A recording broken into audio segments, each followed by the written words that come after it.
भारत के वैज्ञानिकों ने उतारा वो जादुई ड्रोन, अमेरिका से लेकर रूस तक टेक्नोलॉजी पर हो रही हैरान। दोस्तों, पिछले कुछ सालों से हमारे देश के वैज्ञानिक दिन रात एक करके कई घातक और ताकतवर हथियारों को तैयार कर रहे हैं। भारत के वैज्ञानिकों ने अब तक भारत को एक से बढ़कर एक हथियार बनाकर दिए हैं, चाहे वो मिसाइल हो, चाहे वो टैंक हो, फाइटर जेट हो या फिर एडवांस डिफेंस सिस्टम। भारत के वैज्ञानिकों ने अब तक जिस भी हथियार को डेवलप किया है, उन सभी हथियारों ने दुनिया को हमारी असली ताकत दुनिया को दिखाई है, जिसे देखकर कई देश तो उन हथियारों को खरीदने के लिए लाइन में लगे हुए हैं, जिससे साफ हो जाता है कि भारत भी घातक हथियारों को तैयार कर सकता है और उनका इस्तेमाल भी कर सकता है। दोस्तों, आज भी भारतीय वैज्ञानिक कई हथियारों को तैयार करने में जुटे हुए हैं और जिसमें से एक हथियार ऐसा भी है जिसे असल में भारतीय वायुसेना का भविष्य का हथियार माना जा रहा है। तो दोस्तों, आज के इस वीडियो में हम भारत के एक ऐसे ही भविष्य के हथियार के बारे में जानकारी प्राप्त करेंगे जिसका नाम है कैट्स प्रोग्राम। कैट्स प्रोग्राम के बारे में अधिक जानने के लिए आपको वीडियो के अंत तक बने रहना पड़ेगा। दोस्तों, आपको जानकर खुशी होगी कि भारत के इस प्रोजेक्ट को काफी बड़ा बूस्ट मिलने वाला है। दरअसल भारत के वैज्ञानिक इसका जल्द टेस्ट करना चाहते हैं और जिस दिन इसका टेस्ट होगा उसी दिन इस हथियार को आधुनिक तकनीक के मामले में एक बहुत बड़ी क्रांति करार दिया जाएगा, क्योंकि इस हथियार को तैयार करने का मकसद ही वायुसेना से लड़ाकू विमानों को रिप्लेस करना है। दोस्तों, आज की इस सदी में दुनिया के सभी देश यही चाहते हैं कि उनके पास एक ऐसा हथियार हो जो भविष्य में लड़ाकू विमानों को रिप्लेस कर दे, यानी वायुसेना में एक भी लड़ाकू विमानों को रखने की जरूरत ही ना पड़े। तो दोस्तों, इसके पीछे की वजह आप समझें तो ये बात तो आप भी जानते हैं कि आने वाला समय हाइपरसोनिक और लेजर हथियारों का होने वाला है। आप ये भी जानते हैं कि आज के लड़ाकू विमान सुपरसोनिक स्पीड से उड़ान भर सकते हैं, लेकिन सिर्फ 9 मिनट के लिए। क्या कभी आपने सोचा है कि लड़ाकू विमान हर समय सुपरसोनिक स्पीड में ही उड़ान क्यों नहीं भरते? दरअसल दोस्तों, जब एक लड़ाकू विमान सुपरसोनिक स्पीड में उड़ान भरता है तो उसमें बैठे पायलट पर 1 पाउंड से लेकर 10 पाउंड प्रति स्क्वायर फीट का प्रेशर पड़ता है।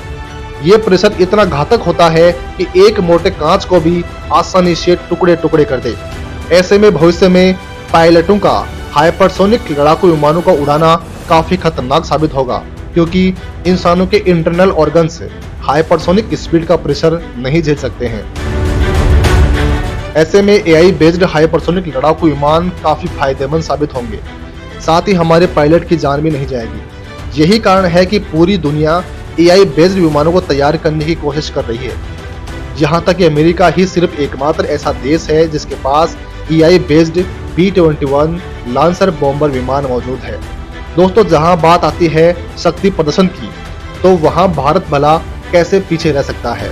भारत के HAL ने साल 2019 में दुनिया के सामने कैट्स प्रोग्राम रखा था। कैट्स यानी कॉम्बैक्ट एयर ट्रेनिंग सिस्टम। यह एक तरह का ड्रोन है जिसे हिंदुस्तान एरोनॉटिक्स लिमिटेड यानी कि HAL और DRDO के साथ मिलकर 2 अन्य संस्थाएं मिलकर इसे तैयार कर रही हैं। कैट्स के 4 वेरिएंट तैयार हो चुके हैं: cats warrior, cats Hunter, cats alpha और कैट्स इन्फिनिटी। इनका इस्तेमाल आमतौर पर सिर्फ भारतीय वायुसेना और भारतीय नौसेना ही करने वाली है। पहले नंबर के ड्रोन की बात करें तो नंबर 1 पर है कैट्स हंटर ड्रोन। अगर बात करें पहले वाले यानी कैट्स हंटर ड्रोन की, तो कैट्स हंटर ड्रोन का वजन 600 किलोग्राम का होगा। इस ड्रोन में PTAE 7 twin turbo jet engine का इस्तेमाल किया जाएगा। इसको एक ही मिसाइल की तरह डिजाइन किया गया है। ये देखने में बिल्कुल एक मिसाइल की तरह लगता है, जिसे stand of air launch cruise missile की तरह दाग सकते हैं। इसे भारतीय सेना अपने फाइटर जेट मिराज 2000, जगुआर या सुखोई 30 MKI में भी इंटीग्रेट कर सकती है। इसके विंग को आराम से मोड़ सकते हैं। साथ ही ये 250 किलोग्राम का हथियार भी कैरी कर सकता है या खुद ही एक आत्मघाती हथियार बन सकता है। कैट्स हंटर ड्रोन की मारक क्षमता 200 से लेकर 300 किलोमीटर के बीच होगी। ये एक बार टारगेट पर बम गिराने के बाद वापस भी लौट सकता है। इसके अलावा ये दुनिया के किसी भी नेविगेशन प्रणाली को फॉलो करके दुश्मन के ऊपर हमला करने की क्षमता रखता है। नंबर 2 पर है कैट्स अल्फा ड्रोन। दोस्तों, अब बात करते हैं दूसरे वाले ड्रोन की यानी कैट्स अल्फा की। कैट्स अल्फा को स्वार्म अटैक के लिए बनाया गया है। ये एक आत्मघाती हथियार है यानी कि एक बार इसे छोड़ दिया गया तो ये दुश्मन के टारगेट पर जाकर खुद को तबाह करके दुश्मन को भी तबाह कर देगा। ये ग्लाइड करते हुए 100 किलोमीटर की रेंज तक जा सकता है। साथ ही 5 से लेकर 8 किलोग्राम के विस्फोटक को लेकर 100 किलोमीटर प्रति घंटे की रफ्तार से उड़कर दुश्मन पर हमला कर सकता है। ये करीब 1 से 2 मीटर लंबा होगा और इसका वजन 25 किलोग्राम का होगा। इसे फाइटर जेट में आसानी से लगा सकते हैं। जगुआर फाइटर जेट में 24 अल्फा ड्रोन आराम से लगा सकते हैं, जबकि सुखोई फाइटर जेट में 30 से लेकर 40 ऐसे ड्रोन लगा सकते हैं। Number 3, cats infinity. अब बात करें तीसरे वाले यानी कैट्स इन्फिनिटी की, तो इसे new space research and technology के वैज्ञानिक विकसित करने में जुटे हुए हैं। इसे हाई एल्टीट्यूड जूडो सैटेलाइट के तौर पर इस्तेमाल किया जाएगा। भारत के वैज्ञानिकों द्वारा तैयार किया जा रहा यह ड्रोन सौर ऊर्जा यानी सोलर एनर्जी से चलता है।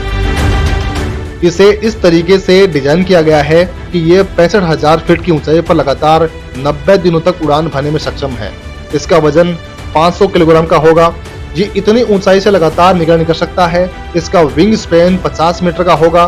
साथ ही इसकी क्रूज स्पीड 90 से लेकर 100 किलोमीटर प्रति घंटे की होगी। इसका मुख्य काम जासूसी और निगरानी करना होगा। भविष्य में भारतीय सेनाएं इससे हमला भी कर सकती हैं।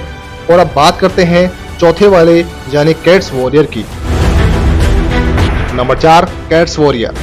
द कैट्स वॉरियर भारत का वही ड्रोन है जिस पर पूरी दुनिया की निगाहें टिकी हुई है, क्योंकि अगर कैट्स वॉरियर सफल रहा तो इसकी तकनीक का इस्तेमाल करते हुए भविष्य में AI बेस्ड लड़ाकू ड्रोन तैयार हो सकते हैं। DRDO का लक्ष्य ड्रोन की तरह ही HAL के कैट्स वॉरियर में भी PTAE-7 twin turbo engine jet लगाना है। ये ड्रोन 2 से 4 का फॉर्मेशन बनाकर दुश्मन के ऊपर हमला करते हैं। ये एक स्टेल्थ ड्रोन है, यानी दुश्मन के रडार को धोखा देने में माहिर। इसकी रेंज 150 किलोमीटर की होगी, जो निगरानी, जासूसी, हमला और आत्मघाती हमला करने में सक्षम होगा। सुसाइड मिशन पर इसकी रेंज को बढ़ाकर 700 किलोमीटर तक इसे कर सकते हैं। दोस्तों, देखना ये होगा कि ये सभी AI बेस्ड ड्रोन भारत में कब तक तैयार हो सकते हैं। खबरों की माने तो भारत इन सभी ड्रोन्स को साल 2024 तक तैयार कर सकता है, लेकिन कई रिपोर्ट्स में यह भी कहा गया है कि इन सभी ड्रोन्स को बनाने में अभी वक्त लग सकता है। इस वीडियो में फिलहाल के लिए बस इतना ही। वैसे आपको क्या लगता है, भारत को इन सभी ड्रोन को कब तक तैयार कर अपनी सेना में शामिल कर लेना चाहिए? आप अपनी राय हमें कमेंट के माध्यम से जरूर बताएं।